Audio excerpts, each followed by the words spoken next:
Why, hello again, humans. This is the last part. This is the last part of top 10 facts evolutionists don't want you to know. Let's get into it. Yeah.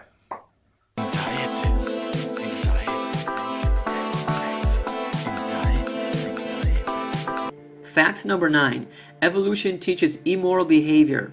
Since evolution teaches survival of the fittest and that we were not created by God, that means that we are not subject to God's laws, or any other laws for that matter. Instead, it's only the strong that survive by any means necessary.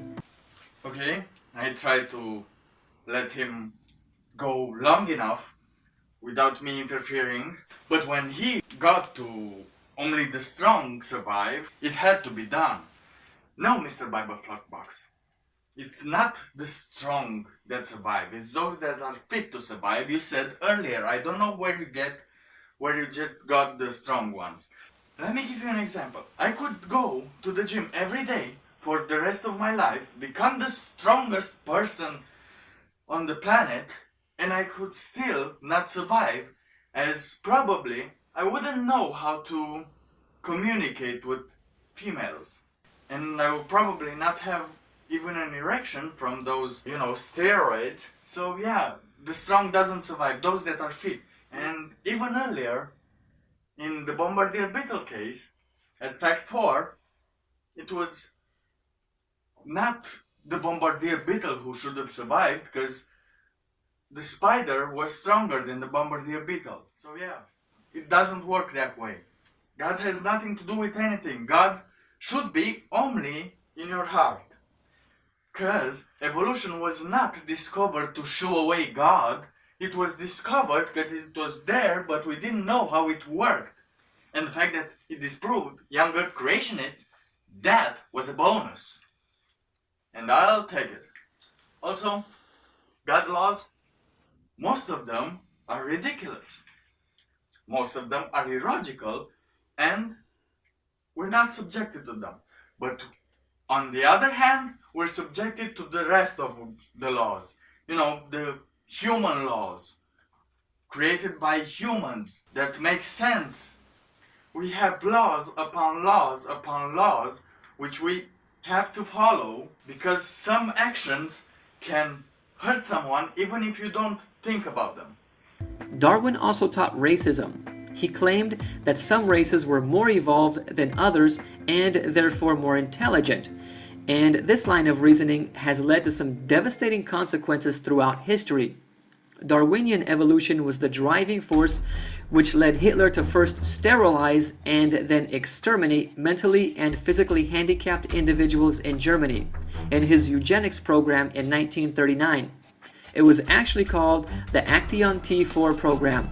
It authorized specific doctors and officials to carry out mercy deaths, euthanasia, of those the state deemed unworthy of life. Hitler considered them to be useless eaters. Over 70,000 people were murdered, including children, and the technology used to kill them was transferred over to the killing of the Jews in concentration camps during the Holocaust. Hitler was motivated by Darwin's views on racism and survival of the fittest to exterminate the Jews.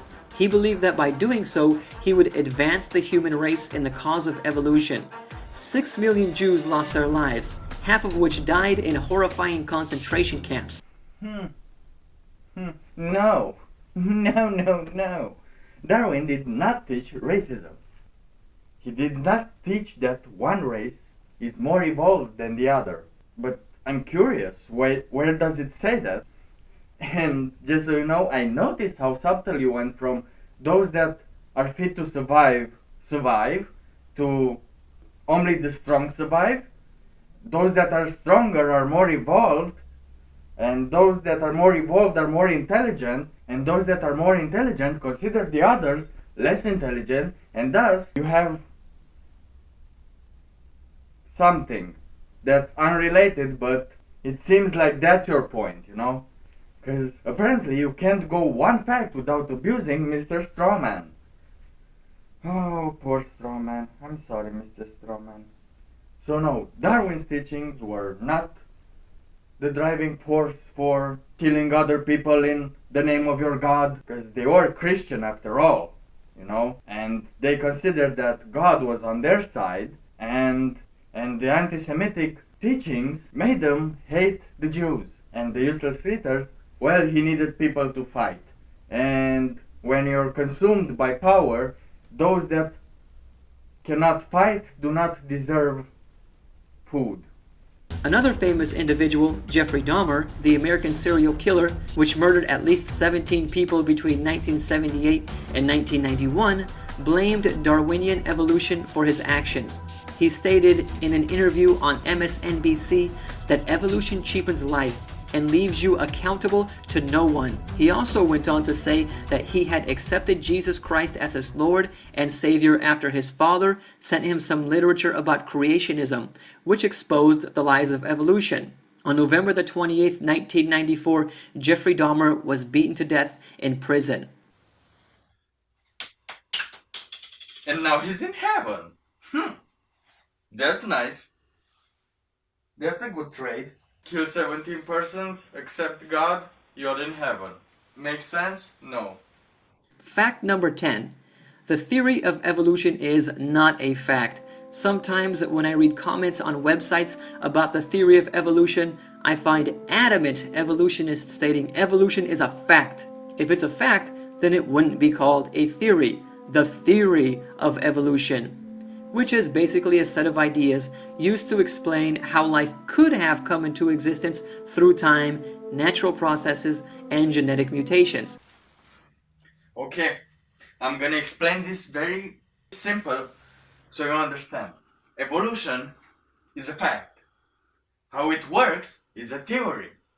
The theory of evolution. Yes, the theory of evolution explains how evolution works. Like, the theory of gravity explains how gravity works.